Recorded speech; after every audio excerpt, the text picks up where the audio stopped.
Welcome to Inside the Honors College, where we believe wisdom and virtue is found when we learn together. Join us as we take an inside look at a community dedicated to educating the next generation of disciples and scholars. I'm Ellie Overman. And I'm Taina, Estevez, and friends, getting to talk to Adam, who I had not met not person, but virtually before this podcast was absolutely amazing. He gives off great sibling vibes in the best possible way. His energy was so supportive both before and after this recording. Getting to hear his own story about just, lasting relationships was also so wonderful. I love a good relationship story, both platonic and anything else. So getting to talk to Adam was so fun. Mm-hmm. Yeah, I really admire his focus on community building as an RA. That's something I really look up to. I need to have a conversation with him to see kind of what he learned from that process. But I just loved his intentionality, and he was so pleasant to listen to. So I'm so excited for everyone to get to listen in. Let's get right to it.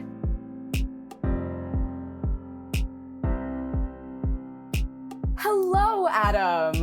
How are we doing today? I'm doing well. How are you, Taina? I'm a bit tired, but it's going good. This gives me energy. So thank you so much for being here and giving me energy, Adam. And I'm very excited. I do have to, however, start us off with a great, breaking the icebreaker question.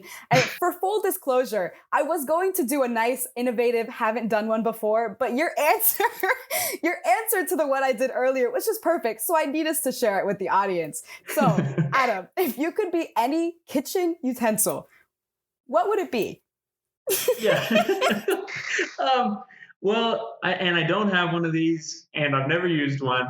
But it would have to be like a juicer or some kind of puree, fruit puree thing. Just because, I don't know, it makes juice, and juice is a great way to start the day, get you energized, get you motivated, and it's just super chill.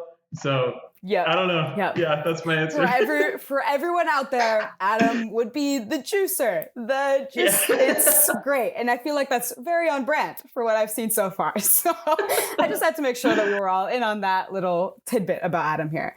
Now, to get us off into the nice, whole, meaningful part of this whole conversation here. Adam, can you tell us a little bit about your journey into honors? How did you find out about it? Why did you decide to, be a part of the Honors College? Yeah. So I grew up, going to a public school in pretty small town. For California, it was a small town in Hemet. And I have two older brothers. One of them went to UCSD. So that's the biggest UC school there is. There's so many people there.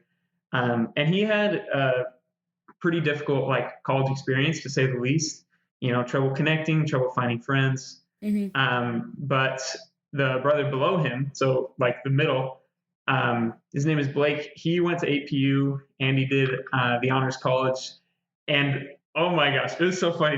He'd come home and he'd just rant about the friends he makes every single day and how he's learning all these new things and he's reading all these great books. And, I was just astounded at the difference just between, essentially, a big public school and a smaller Christian school. And I think that really just kind of solidified the deal for me. I was like, oh my gosh. And then I visited APU with him because my brother Blake, he was a band player. Yeah. And I remember one time I was on Kugwa and I was just trying to find the nearest bathroom or something. And I just walked up to these people and then I didn't even have to say anything. And they're like, oh, are you looking for something? And they were just so nice and so welcoming and friendly. So I was like, this is the place for me. And then honors, has just been absolutely amazing. So very, very thankful for my experience.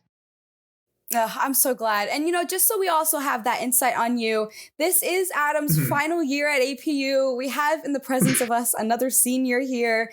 And so, Adam, how have you kind of been challenged in this honors experience? How have you grown as a leader throughout this time? What has this, kind of grown for you while you've been here as you're now leaving? Yeah. I think I've grown the most in two things in myself. And I was kind of reflecting just before this interview. I've grown a lot in discipline. Because this program, it's difficult. There's a lot of reading and writing, but while it's difficult, it's incredibly rewarding. And I've been able to just find a great routine in myself and just be able to start my day off better. And I learned a lot of things in that respect. And then the second thing is just that I've found so much more confidence in myself as a leader, really relationally. I was the RA for the freshman boys last year, 2019 going into 2020, and it was just the best experience I have ever had, best job I will ever have. And I was just really able to just foster and grow all those relationship skills. And a lot of times it was difficult, a lot of times it was harder conversations, but I really, really loved it and was stretched a lot in that. And a lot of that really comes from just honors and, just a lot of public speaking and talking to people during colloquy and stuff like that. So very, very thankful. Yeah, no, speaking to the RA bit of your experience, how has that kind of, not to be vague or anything, because I, again, am also coming from my first year experience, haven't even gotten to be on campus officially to live yet. So how is that RA experience kind of tied into your, holistic journey through honors? What are you leaving, I guess, from being an RA? Yeah, I think it was just really a way for me to just be really, really intentional, with all of my residents, and just really get to know them and just pour into them and show them love. Because for me, I had a pretty difficult freshman year on campus. It was hard. And I was feeling overwhelmed. I was feeling stressed. I was missing home and stuff. And I just wanted to really, really emphasize that I was there for my residents.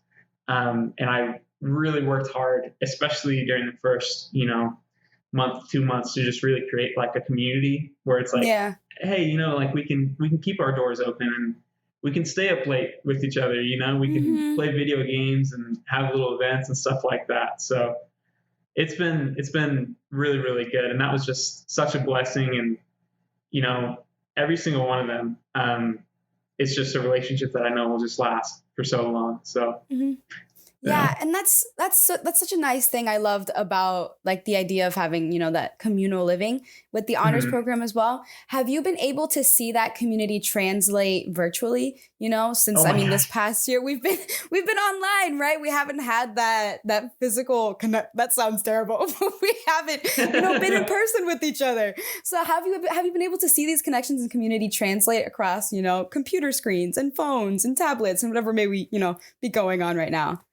Oh, yes. Yeah. I have been so pleasantly surprised at just how willing everybody is to engage with each other and connect and just, ask each other how everybody's doing. We got this awesome podcast going. We have a lot of the fireside chats. There's just so many cool things.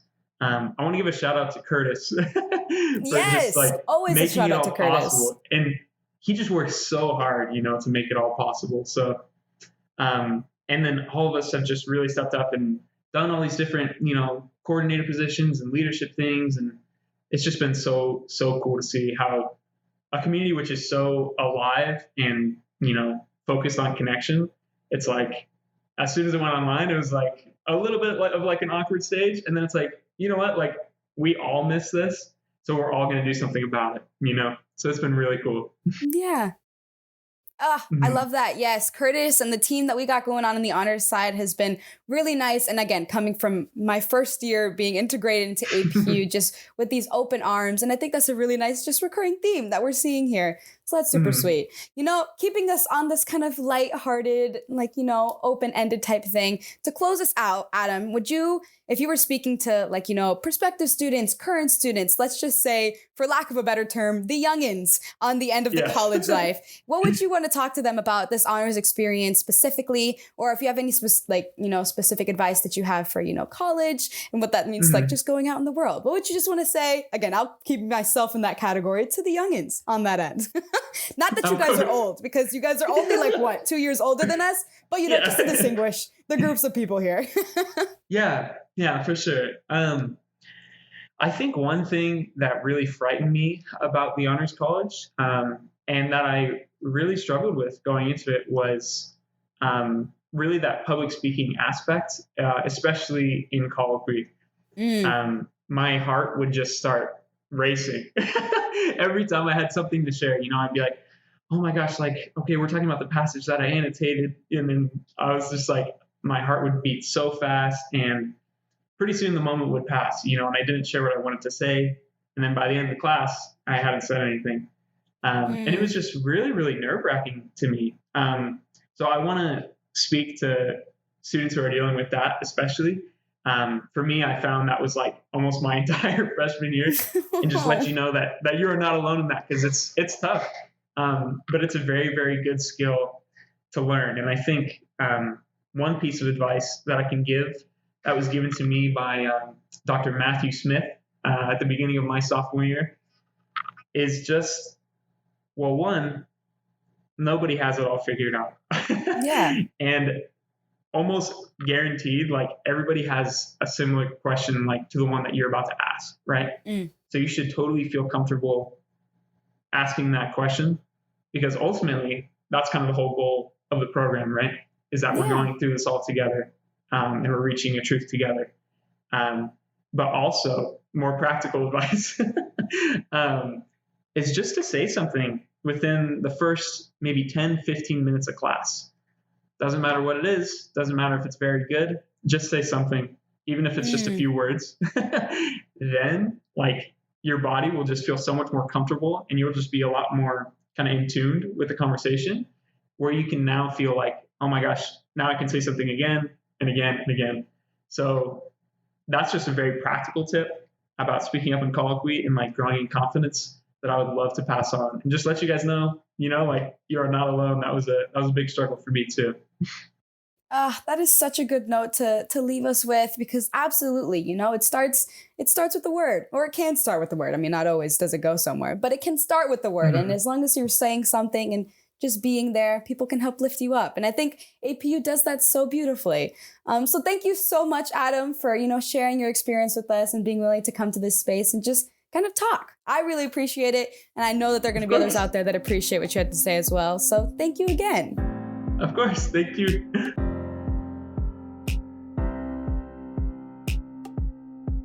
Man, I wanted to talk to Adam for much longer than we ended up doing. So Adam, we are going to have future conversations, my friend. It was such a pleasure.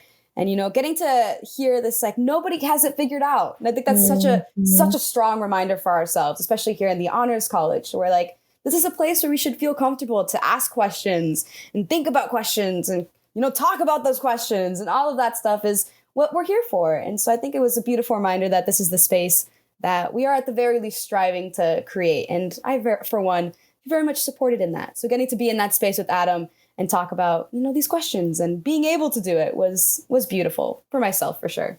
Yeah, same. I especially loved his little piece of advice about saying something at the beginning of colloquy, even if it isn't good. I thought that was just so good. I just had a conversation with my therapist, and she told me that anything worth doing is worth doing poorly, and that doing something poorly is better than not doing it at all, which I think is just a really interesting idea and gets us out of this kind of perfectionism mindset and into a growth mindset. And so that really simple piece of advice just speaks volumes about Adam. So I'm a big fan. 100%. Great advice for us all. Great advice for myself. So beautiful all around. So thank you, Adam, so much for sharing your story and experience with us. And thank you all for taking an inside look at a community dedicated to educating the next generation of disciples and scholars. See you next time on Inside the Honors College.